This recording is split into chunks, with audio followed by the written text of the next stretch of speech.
چودھری غلام حسین صاحب، جس طرح ڈاکٹر صاحب نے فرمایا کہ یہ ایک لمحہ فکریہ ہے، ایک سبق بھی ہے،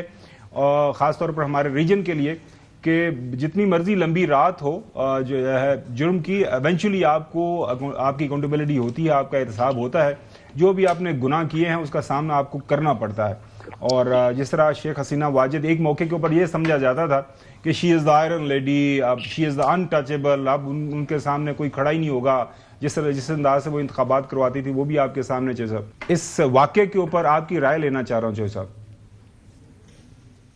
اور اس کی رائے کیا ہے؟ نیتن یاہو کا لوگ انتظار کر رہے ہیں، مودی کا انتظار کر رہے ہیں کہ ان بدماشوں کے، ان چوروں کو، ڈاکوؤں کو، جنہوں نے قتل و غارت کے نئے ریکارڈ قائم کیے ہیں، مظلوموں کی جو انہوں نے یعنی تمام حدیں فلاں کے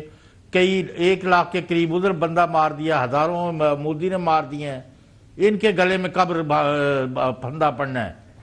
بنگلہ دیش میں تو ان کے اندر کے جرائم تھے، انہوں نے تو بین الاقوامی سطح پر ساری مسلم انسانیت جو ہے اور ساری انسانیت کی انہوں نے تباہی کر دی ہے۔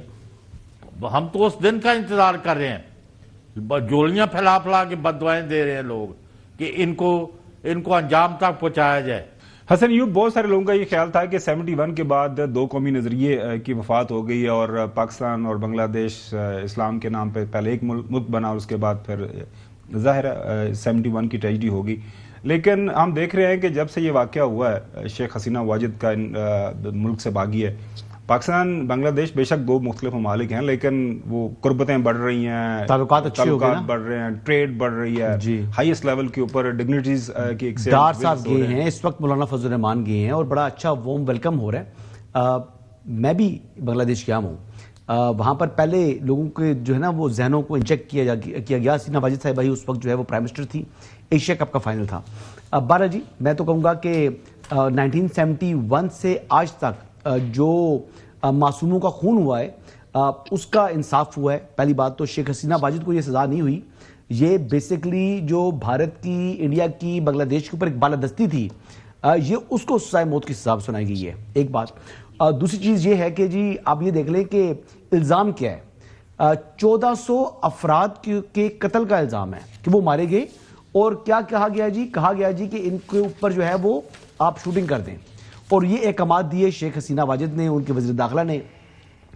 کوٹے کے اوپر ملازمتوں کے اندر کوٹے کا معاملہ تھا، ڈھاکہ یونیورسٹی کے اسٹوڈنٹس نکلے اور پھر وہ چلتے چلتے انہوں نے سب کچھ بہا دیا۔ لیکن اب دیکھنے کی چیز کیا ہے، ایک کہ بٹوین بنگلہ دیش اینڈ انڈیا جو پرزنرز کی ایکسٹریڈیشن ٹریٹی موجود ہے،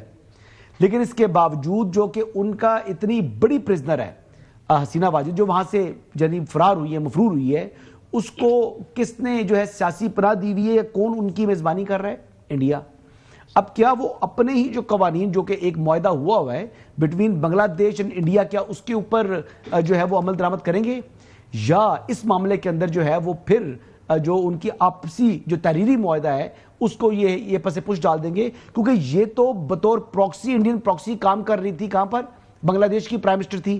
جس موقع کے اوپر یعنی بنگلہ دیش کا یا انڈیا کا انٹرسٹ آیا تو اس میں being even the premier of the Bangladesh, انہوں نے جو ہے انڈین جو انٹرسٹ کو پروٹیکٹ کیا، کیونکہ یوتھ ان کی گزری تھی انڈیا میں، مائنڈ سیٹ ان کا جو ہے وہ انڈین سائڈ پر تھا۔ اور جو مکتی بانی کی تحریک سٹارٹ ہوئی تھی، جو ان کے والد صاحب کے سے بھی اس میں شریک ہوئے بعد میں، یہ بیسیکلی یہ تو 2 قومی نظریے کے خلاف سازش تھی جو آج الحمدللہ دفن ہو چکی ہے۔ اچھا ڈاکٹر